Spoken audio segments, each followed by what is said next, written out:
Hey guys, welcome back to my channel, Nikki the Creator. I'm your favorite manifestation coach, making manifestation super simple for you guys. If you hear anything in the background, it's my portable heater because it's freaking freezing in New York right now.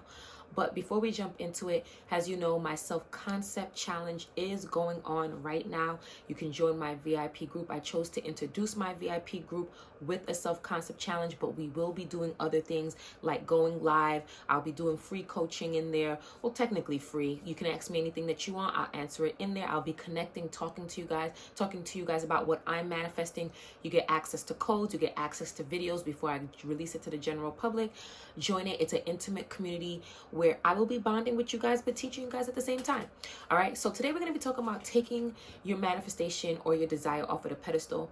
And I want to talk about this because this was a mistake I actually made in my manifestation journey. And I'm going to tell you exactly how I realized I made that mistake. I'll give you a little bit of my story of having my desire on a pedestal. And before I jump into the story, basically having your desire on a pedestal will have you feeling like it's unattainable, it's hard to get, it seems better than you, or you're not good enough, you don't feel worthy enough. Something along those feelings, but it's here and you feel that you're here. And that is a self-concept thing, and we'll get into that. But I'll give you my story first to just make it a little bit more easier to understand what putting your desire on a pedestal means. So there was a guy that I wanted. And so I used to read a lot of romance novels. And I talk about this in my previous videos about how that romance novel shaped how I viewed relationships. Because my parents didn't really teach me about the birds and the bees talk and the talk about relationships and love. They didn't talk about it. Don't blame them, whatever. But I read romance novels, so I shaped my view of relationships from those novels. And in most times in the novels that I was reading, there was the non-popular girl and the popular guy. And you can imagine how that shaped how I viewed men. I used to, end up liking the popular guy, and I was like the quiet, not unknown girl.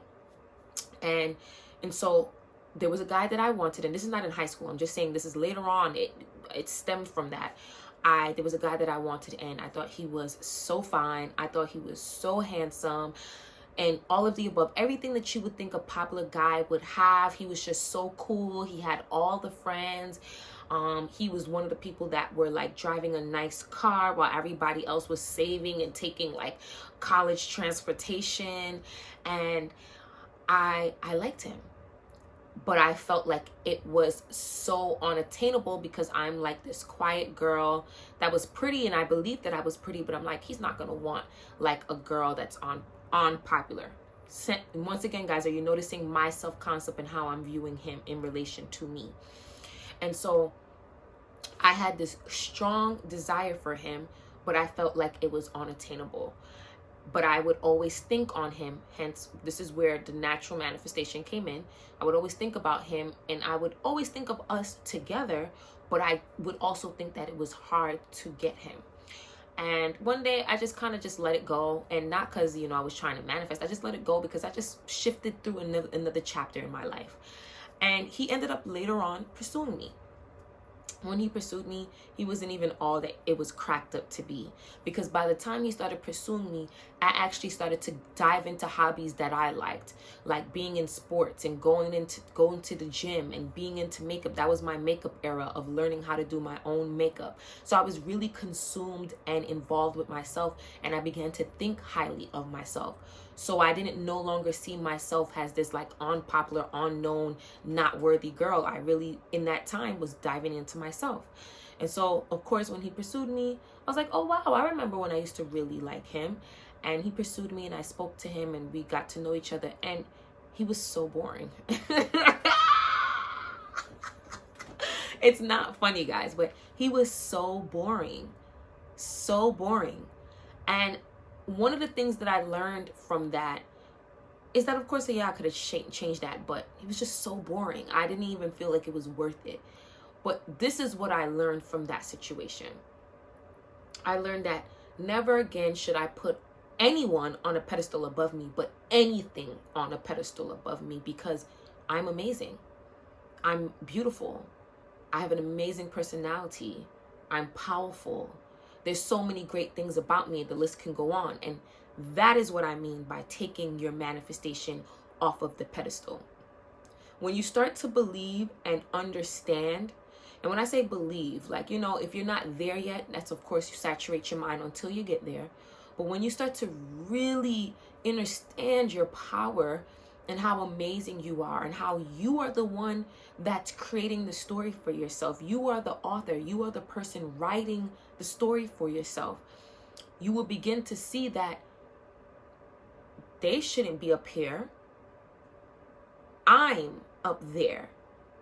I'm up there. And it doesn't mean that you walk around like people are peasants and you're the king or the queen. You still treat people with kindness, of course, but you have to see yourself in the highest regard.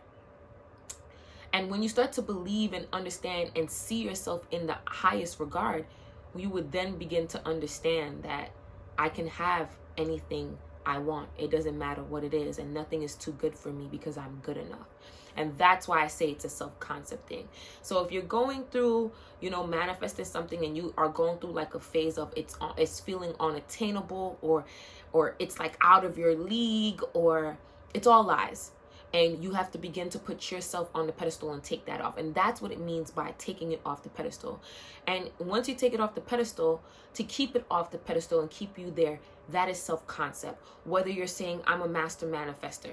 Manifesting is so easy for me. I'm amazing. I have an amazing personality. I am always the best version of myself. I deserve good things to happen to me. Whatever you're saying to keep yourself boosted, to remind yourself of how amazing you are, that is how you keep yourself on the pedestal. Because when you start to instill those thoughts into yourself, you start to really see like, wait, if I'm all those things, then I do deserve what I want.